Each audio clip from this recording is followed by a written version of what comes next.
మొత్తం కలిపి 29 మంది దాకా తిరుగుబాటు తెలుగుదేశం మీదని జనసేన వాళ్ళు, జనసేన మీద బీజేపీ వాళ్ళు, బీజేపీ మీదని తెలుగుదేశం వాళ్ళు ఇట్లా.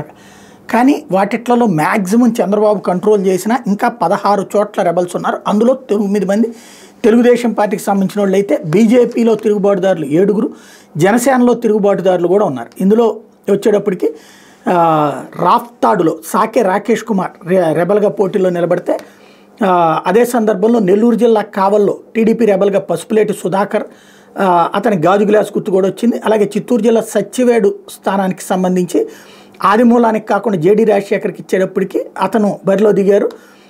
అలాగే మరో రెబల్ అభ్యర్థి యాతాటి రమేష్ బాబు ఇక్కడ పోటీలో ఉన్నాడు. ఇకపోతే పలమనేరులో చూసుకుంటే, అంటే ఇవన్నీ రాయలసీమ ప్రాంతంలో ఎక్కువగా తిరుగుబాట్లు కనబడుతున్నాయి. వీటిలో చూసుకుంటే కనుక అమర్నాథ్ రెడ్డికి సంబంధించి దామోదర్ నాయుడు ఇప్పుడు పోటీలో ఉండటం అన్నది కీలకమైంది. అట్లాగే రఘురామకృష్ణరాజుకు వచ్చేటప్పటికి మాజీ ఎమ్మెల్యే శివరామరాజు పోటీలోకి ఉన్నారు. అట్లాగే ఏలూరు జిల్లా పోలవరం సీటుకి జనసేనకి ఇవ్వడంతో ముడియం శ్రీనివాస్ రెబల్గా బరిలోకి దిగారు. అంబేద్కర్ కోనసీమ జిల్లా అమలాపురంలో సీటు దక్కలేదని పరమట శ్యామ్ కుమార్ పోటీలో నిలిచారు. ఇకపోతే విజయనగరం మాజీ ఎమ్మెల్యే మీసాల గీత టీడీపీ రెబల్ అభ్యర్థిగా బరిలో నిలబడ్డారు. అట్లాగే పరిపూర్ణానంద స్వామి మరొక వైపున బాలయ్యకి రెబల్గా, అంటే బాలయ్య రెబల్ అనే కంటే ఇక ఇండిపెండెంట్గా ఇప్పుడు బాలయ్య రెబలే అవుతారు. తెలుగుదేశం పార్టీ ఈయన బీజేపీ నుంచి వచ్చి ఉన్నారు కాబట్టి.